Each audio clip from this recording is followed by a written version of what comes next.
O Senhor esteja convosco. Ele está no meio de nós. Proclamação do Evangelho de Jesus Cristo. Proclamação do Evangelho de Jesus Cristo segundo João. Glória a vós, Senhor. Naquele tempo, Jesus foi para o Monte das Oliveiras. De madrugada, voltou de novo ao templo. Todo o povo se reuniu em volta dele.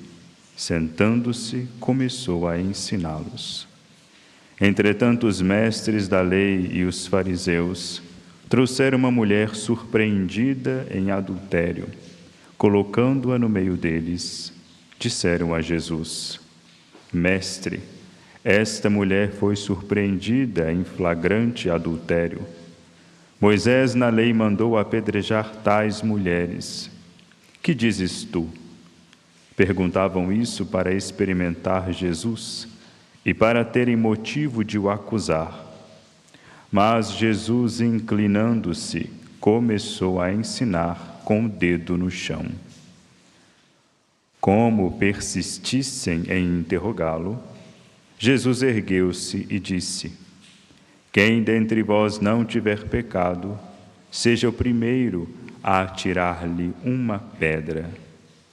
E, tornando a inclinar-se, continuou a escrever no chão.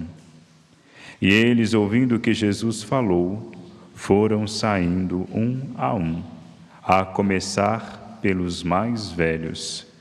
E Jesus ficou sozinho com a mulher que estava lá no meio em pé. Então Jesus se levantou e disse: Mulher, onde estão eles?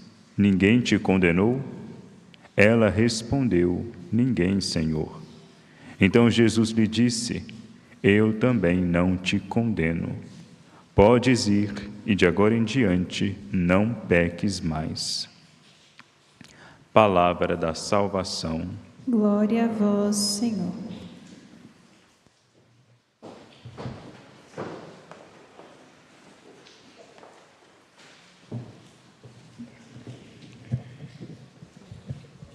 Entramos num ponto alto de nosso itinerário quaresmal, tempo particular da graça de Deus, em que somos convocados a comparecer diante de nós mesmos.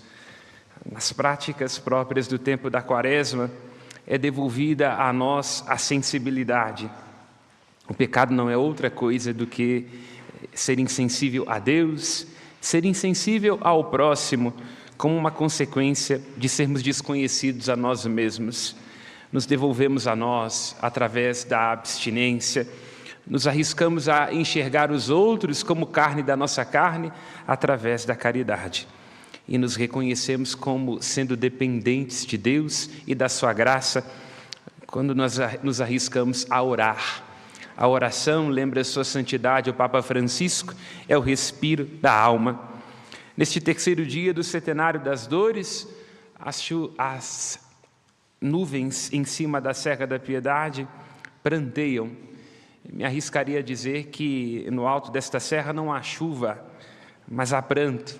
As nuvens ficam comovidas diante da beleza desta imagem de uma mãe que, sendo a mãe das dores e de piedade, nos convida também nós a refletirmos as nossas dores.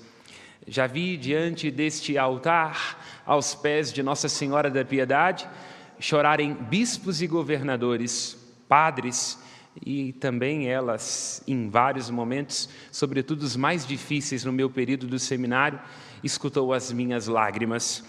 Aqui, diante desta imagem de Nossa Senhora da Piedade, o ditado se inverte. Nós costumamos dizer que há lugares onde o filho chora e a mãe não escuta. Aqui, estas pedras de Nossa Senhora da Piedade são lavadas não apenas pela chuva, mas pelas lágrimas de homens e mulheres que encontram nela o amparo dos desamparados. Vemos então nesta liturgia mulheres que choram. A primeira delas, Susana. Chora pela injustiça de homens velhos com vícios de criança, que se deixam devorar pela violência do desejo. Aquele lugar onde a gente se perde e devora os outros, transformando quem está diante de nós de irmão, desconsiderando as suas razões e as suas causas em um mero objeto do nosso prazer. Cada vez que nós nos pervertemos nas nossas relações uns com os outros, seja da cintura para baixo ou seja da cintura para cima, nós estamos dando testemunho de uma interioridade que perdeu o respeito sobre si mesma. Dostoiévski diz isso em Irmãos Karamazov: quem não se ama, não se respeita. E ao perder o respeito a si mesmo, perde o respeito aos outros e se entrega às paixões mais vorazes, devoradoras, grosseiras. Que nós tenhamos respeito pelo sagrado que é o outro, que não deve ser considerado apenas como uma extensão do nosso desejo. Do mesmo modo também que no Evangelho, essa cena tão clássica, tão suave, tão bela, do Cristo que deixa-se encontrar por esta mulher, desce às baixezas, não só da sua condição de adultério, mas também cada um de nós. Quando nós pecamos, nós nos tornamos adúlteros do amor de Deus. E todos precisamos daquele que é o único fiel e o único misericordioso.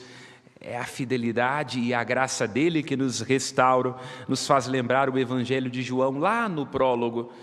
Ele é a palavra que desce do céu e nesta palavra nos ajuda a entender as Sagradas Escrituras, nós somos restaurados. Esta palavra do Cristo nos cura. É mediante esta palavra que nós somos batizados e podemos ter sobre nós, não um julgamento de condenação, mas de absolvição, cada vez que nos confessamos. Pois bem, o nosso olhar se dirige à primeira leitura, particularmente no versículo 42. A jovem Susana chora e diz em alta voz: ó Deus eterno, que conheces as coisas escondidas e sabeis tudo de antemão. Ela invoca o Deus eterno, Olam no hebraico. O Eterno escuta a nossa aflição, lembra o Salmo 20, no versículo 2. No versículo 5 deste mesmo Salmo, se diz que, em sendo eterno, Ele está sempre atento e é rápido em conceder os desejos dos nossos corações. No Salmo 33, no versículo 19, diz que Deus, este eterno, está sempre pronto do coração, está sempre próximo do coração atribulado, para confortar aqueles que se encontram com o espírito abatido. E assim, lendo a beleza deste Salmo 20, que diz da permanência do amor de Deus, porque nós somos impermanentes, somos transitórios, somos frágeis, pó e cinza, à procura de nós mesmos e às vezes perdidos diante de uma ofensa ou de uma injúria. Precisamos de confiar na palavra de Deus e nos seus juízos, porque se Ele permanece, nós nos esvaímos. Se Ele é perene, nós somos inconstantes. O Deus que está próximo dos corações atribulados, costumo dizer, lendo estes salmos, que a distância mais curta entre o céu e a terra é um coração atribulado e um espírito abatido. O Senhor salva, versículo 60 da primeira leitura, aqueles que nele esperam, porque Ele está conosco. É o que nós cantamos no Salmo 22, declamado pela Jéssica, acompanhado pelo Fábio. O Senhor está conosco. Que esta consciência jamais abandone o nosso coração, porque nós cometemos loucuras por nos sentirmos sós.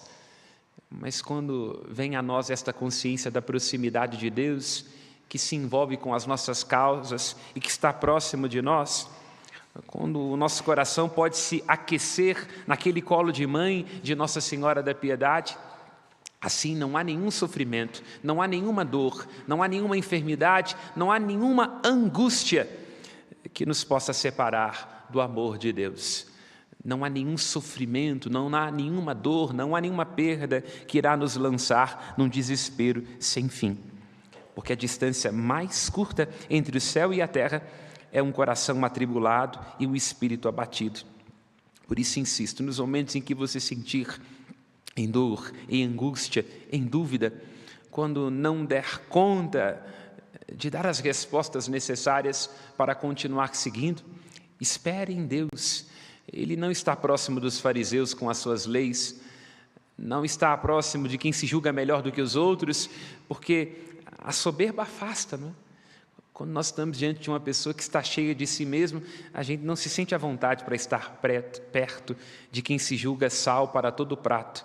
Assim como a humildade faz Deus chegar até nós, atraídos, porque Ele é Pai dos órfãos e das viúvas protetor, assim também nós, quando nos encontrarmos humilhados e quando nos abrirmos à humildade, tenhamos a certeza de que o Senhor está perto de nós. Quem Deus suscita para fazer justiça à jovem Susana, o versículo 45 da primeira leitura faz notar.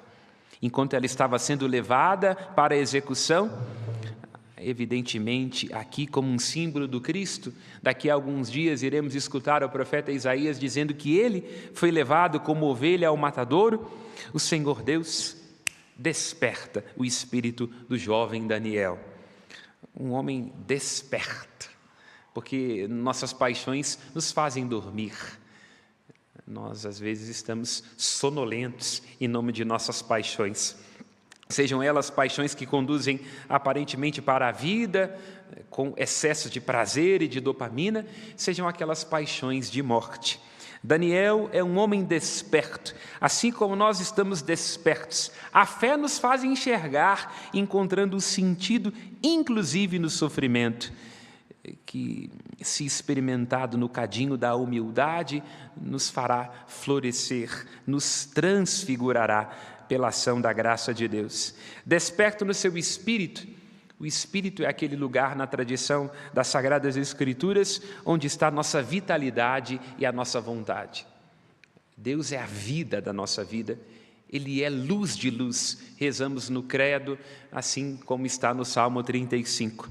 Portanto, precisamos dele quando sentirmos que estamos em trevas, quando sentimos que nossas forças estão se esvaindo, temos que esperar nele. Quem espera em ti revigora as suas forças, lembra o profeta Isaías, e é também ele quem conduz a nossa vontade. A vontade é maior, é algo mais do que o ímpeto ou do que o gosto. A vontade significa ter a clareza daquilo que deve ser executado e encaminhar-se na direção do bem. A vontade é motivada pela razão, nos lembra Santo Tomás de Aquino, com a licença a Duns Scotus, que tinha uma outra perspectiva sobre ela. Este jovem, então, é afetado pela graça divina e é constituído como profeta. O profeta é alguém que vê o mundo desde o ponto de vista de Deus e cumpre aquilo que está enunciado no seu nome. Daniel quer dizer, Deus é justiça, Deus concede a justiça. E assim, estabelece um juízo não de condenação sobre a vida da inocente Susana, mas um juízo de justiça. Rapidamente, vejamos, a primeira leitura vai repetindo continuamente estes anciãos que tinham o privilégio de serem guardiães. Esta era a função dos juízes e acabam se pervertendo em nome de suas paixões. Como disse, homens velhos com vícios de crianças. Daniel, ao contrário, versículo 50, ele tem o privilégio dos anciãos. Quer dizer, ele tem a sabedoria. Temos que buscar durante a vida a sabedoria, porque é uma grande tristeza ver pessoas envelhecendo sem se tornarem sábios. É uma grande pobreza estar diante de uma matriarca ou de um patriarca que já tem cabelos brancos e já tem uma vivência de vida e não conseguiu recolher os ensinamentos do tempo, tornando-se amarga, solitária. A semelhança, para citar de novo Dostoiévski, Sofia, que era uma mulher viúva, de que se diz neste escrito do autor russo, que não era assim uma pessoa má, mas o ócio a deixava insuportável. Nós temos que tomar cuidado, e nós em algum momento já vimos na vida ou em um filme uma pessoa ressentida, não é? Que fica com a impressão de que a vida está lhe devendo alguma coisa. Uma pessoa assim envenena a casa, envenena o prédio, envenena a comunidade, envenena o movimento. Uma pessoa que envelheceu sem se tornar sábia. O Evangelho também, já quase finalizando, nos traz a imagem de homens velhos que não se tornaram sábios. Aqui vale aquele conselho ou aquela aferição da peça Hamlet de Shakespeare, onde se diz assim, pela boca do rei Cláudio: é nos grandes que a loucura deve ser vigiada. Que cada um de nós vele sobre si mesmo. Quando estiver num cargo, numa função de gestão, como coordenador disso ou daquilo, se nós não estamos envenenando o nosso grupo, a nossa equipe, com os nossos ressentimentos. Porque é nos grandes que a loucura tem que ser vigiada. Pessoas que ficam anos apegadas a cargos, apegadas a títulos, e quando há uma mínima menção de serem substituídas, não é? Porque nenhum de nós ficará para a semente, só Deus é o eterno, nós somos contingentes e passageiros, começam a destinar veneno, e este veneno pode apodrecer uma diocese, pode apodrecer uma paróquia, pode apodrecer uma comunidade, pode apodrecer um ambiente de trabalho. É nos grandes que a loucura deve ser vigiada. E qual é, para dizer numa palavra bem breve, o vício destes fariseus de que fala o Evangelho de João? Eles confundem o direito com a justiça. Eu gosto de me lembrar de uma frase que é dita no momento em que os jovens, homens e mulheres, tornam-se bacharéis de direito, quando se diz assim: fulano luta pelo direito, mas se o direito falhar, defende a justiça. O direito pode falhar, porque o direito tem a ver, às vezes, com um conchavo, né? Nada que um burrinho de ouro não compre em Roma. O preço do crime compra o juiz, e não estou falando aqui de Brasília, onde evidentemente isso não acontece. Estou dizendo da Dinamarca de Hamlet.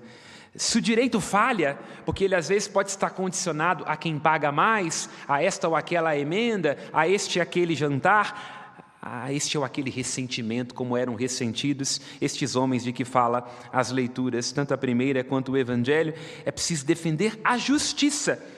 E o Cristo desce, porque Ele mesmo é a dikaiosine tu teu.